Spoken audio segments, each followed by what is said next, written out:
Murder on the Orient Express is steaming into theaters this weekend. Should you choose to see it? We'll tell you right now on Screen Junkies News. I'm not getting past the pun, Hello, Dan. I'm Dan Murrell, and I apologize. I'm Roth, Cornet, and you have nothing to apologize for. That was delightful. It was Ralph Wiggum's pun, to be fair, before it was mine. Roth, Murder on the Orient Express, a remake of, well, not really. It's another version of this movie's been made a lot of different times on TV. Sidney Lumet did a famous version in the 70s, but Kenneth Branagh is directing this version. It's hitting theaters this weekend. The classic Agatha Christie mystery.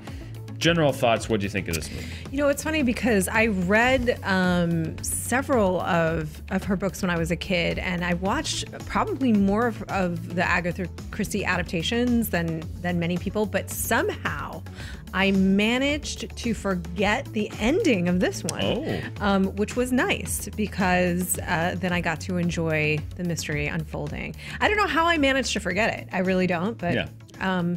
So I will say this.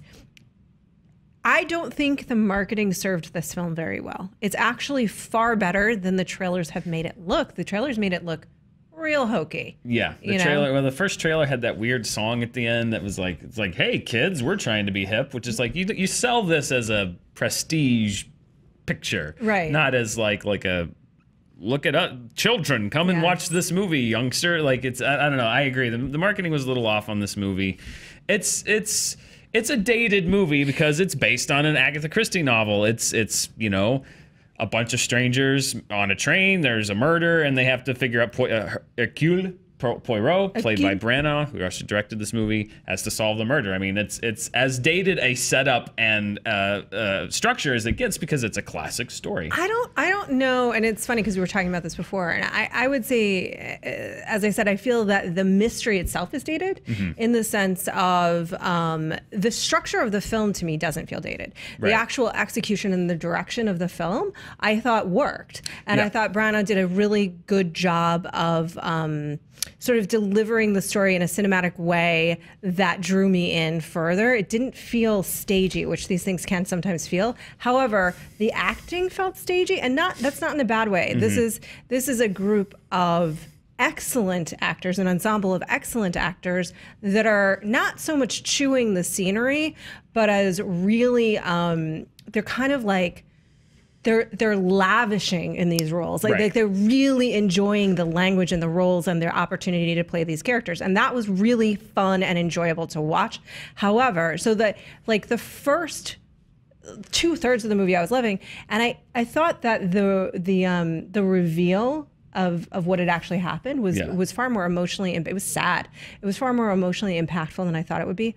But at the end of the day, it's a murder that is really elaborately planned, and yet also doesn't make a ton of sense why it would be planned that way. Yeah, for me it was particularly the first half to 2/3 of the movie is, you're right. It's not that the cast is chewing the scenery, but they all are aware that they are playing archetypes. Yeah, and they're playing very broad types of characters. That's what Agatha Christie stocked her novels with. Like, you know, they were all, you know, the butler, these people, and the countess. You know, the first half to 2/3 of the movie where this great cast, which is Judi Dench and Johnny Depp and Michelle Pfeiffer and Kenneth Branagh and like Johnny Depp was good. Surprisingly, like when they're allowed the first half to do their characters and to be those roles and to have fun with them, I was loving this movie, you know, because Kenneth Branagh particularly just plays this character so well, Poirot, and his mannerisms, his quirks, his inconsistencies.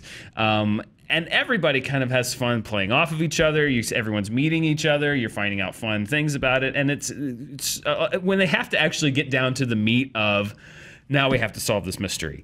That's where the movie for me loses a little bit because, you know, and does it lose some steam? It loses some. Yes, it does. It does. It loses a little steam, and I think it's you're in a weird position because you can't really change it.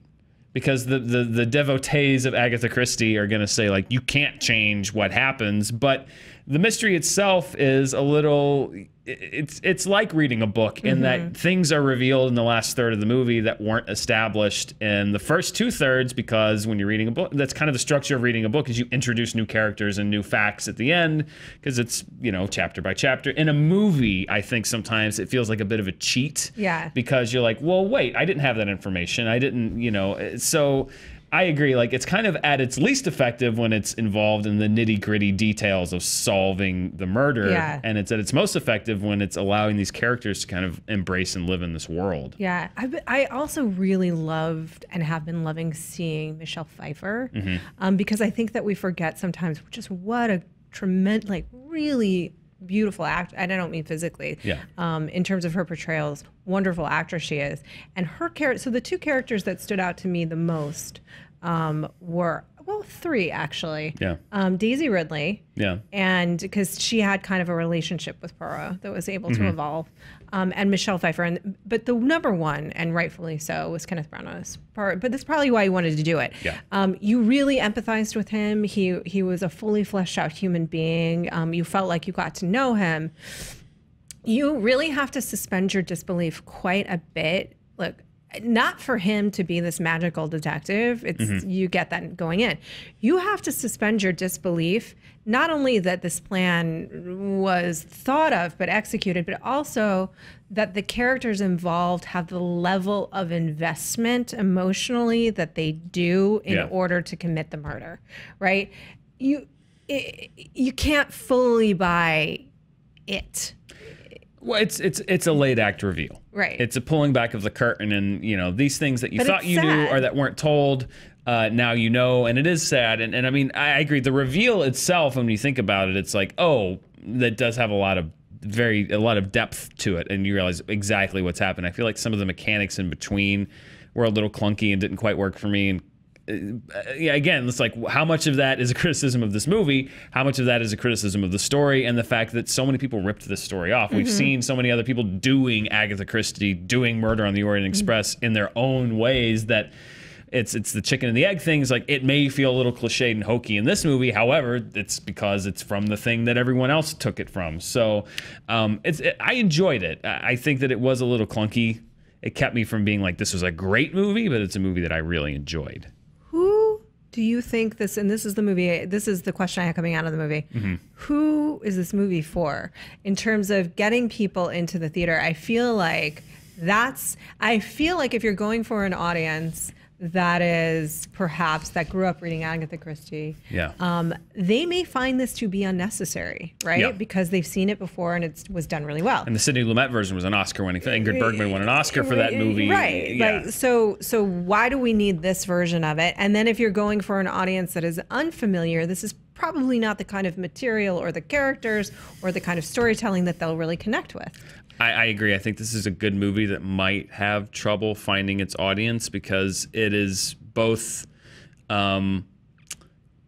it's maybe too slick for people that are Agatha Christie purists, but it might be too old-fashioned for people that have a more modern sensibility. So I do wonder, how are they going to attract a large audience? I mean, it's a movie that I recommend. Maybe not, definitely a matinee. If you like mystery movies, definitely. Yeah. I can't jump out of my seat and say you have to go see this movie, but I think it's enjoyable. But I agree. What's the market for this? That's going to be borne out over the weekend with the box office, which we'll talk about here. But for me, it was a movie. It was a good movie. It's a movie that I enjoyed. I laughed a lot, particularly in the first half of the movie. And again, the mystery for me was a little. The payoff was good, but in between, sometimes I was like, I'm not really quite. This really frayed loose ends, and even the reveal itself, I'm like, I don't know if that could have happened the way that. Certainly not the way that they portray it happening, given other things that were told in the movie. So I had a few questions about that. But it's a great cast.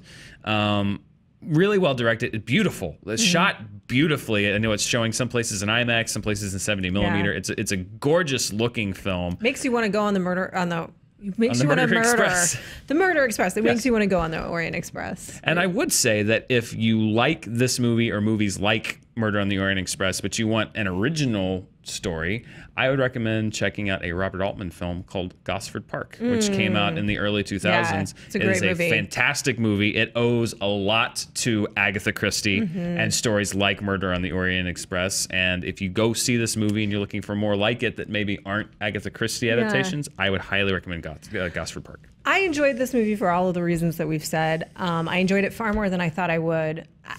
I don't necessarily, and it's not. This isn't a bash against the movie. I just don't necessarily think this is one that, though it is beautiful, and if you have Movie Pass or you want to go to a matinee or something like that, maybe. However, if you only see a couple of movies a month and you're sort of choosing your films here, I don't necessarily think that this is one that you have to see in the theater.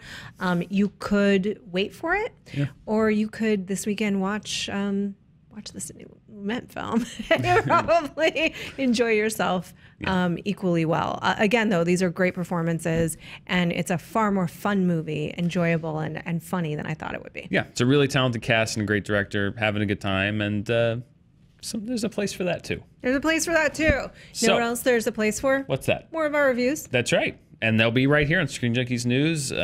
Justice League coming out very soon. A lot of we're going into the holiday releases, so we'll be reviewing them all right here. I know that The Disaster Artist is one that's coming out very soon that we are looking forward to because we are fans of The Room. We're going to see it this week. So we're super excited to see that, review that, all the many of the awards movies and everything else. Go see Lady Bird. It's a small movie that's in limited release right now. We'll review all of them right here on Screen Junkies News. I'm Dan Murrell. I'm Roth Cornet. Thanks for joining us. Click here for more awesome Screen Junkies news and click the logo to subscribe.